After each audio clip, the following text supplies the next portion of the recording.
کے گھر کی یہ زمین بھی آپ لوگوں کو دیکھ کر کتنی خوش ہوتی ہوگی. ماشاء اللہ. الشاب نشأ في عبادة الله فهو في ظل الله يوم لا ظل إلا ظله. جس جوان کی جوانی یوں پروان چڑھ رہی ہو کہ وہ اپنی جوانی میں اپنے اللہ کو راضی کر رہا ہو، تو فرمایا کہ اس جوان کی اس جوانی پر اللہ اتنے خوش ہوتے ہیں کہ اللہ اسے کل قیامت میں VIP مہمان بنائیں گے اور اسے اپنے عرش کا سایہ دیں گے. بوڑھے کا بھی سجدہ سجدہ ہوتا ہے، جوان کا سجدہ بھی سجدہ ہوتا ہے. لوہا بھی ایک من ہوتا ہے اور سونا بھی ایک من ہوتا ہے، لیکن دونوں کی قیمت میں بڑا فرق ہے. سونا بھی ایک من، لوہا بھی ایک من.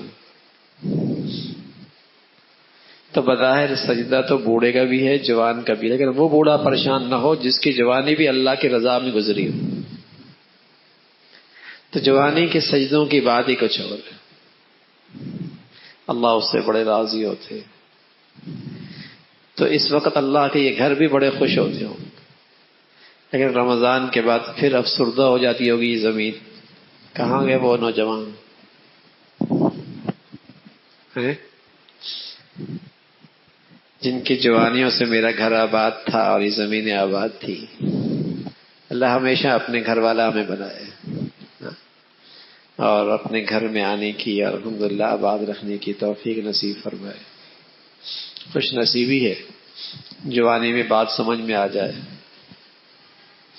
اور جوانی میں اللہ کی بندگی مل جائے، بڑی خوش نصیبی ہے.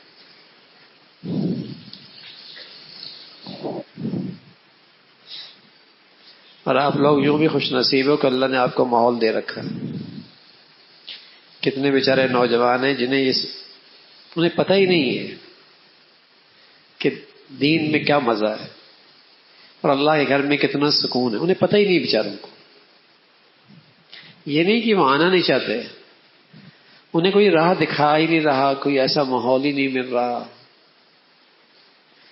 کہ اتنے مزے کر رہے ہوتے ہیں کہ اللہ کے گھر میں یہ مزے کا سو رہے ہیں، مزے کا سکون سے ہیں، چین سے. دیکھو نا، یہاں آپ میں سے بہت سارے ایسے ہیں جن کی ایک دوسرے سے ملاقات زندگی میں پہلی مرتبہ ہوگی، زندگی میں پہلی مرتبہ، لیکن اپنے ایک دوسرے کے لیے دل میں محبت کے جذبات، محبت کے جذبات. اور بس اوقات دونوں بھائی زندگی کے 40 سال اکٹھے رہتے ہیں، ایک ماں نے جنا ہوتا ہے، ایک دسترخوان پہ بڑے ہوتے ہیں، لیکن گناہوں کی زندگی کی نحوست کیا ہوتی ہے کہ وہ ایک دوسرے کو برداشت نہیں کرتے، ایک دوسرے کو برداشت نہیں کرتے. بہن بھائی ایک دوسرے کو برداشت نہیں کرتے، میاں بیوی ایک دوسرے کو برداشت نہیں کر رہے. اور یہاں کتنے ایسے ہیں، میں عرض کر رہا ہوں، جو زندگی میں شاید پہلی ملاقات ہوئی ایک دوسرے کے ساتھ، لیکن جب ایک دوسرے سے ملتے ہیں تو خوش ہوتا ہے، ملنے میں مزہ آتا ہے، بات کرنے میں مزہ آتا ہے. یہ کیا ہے؟ یہ دین کی برکت ہے. اور یہ دین اگر ہماری پوری زندگی میں آ جائے تو پوری زندگی ایسی ہو جائے.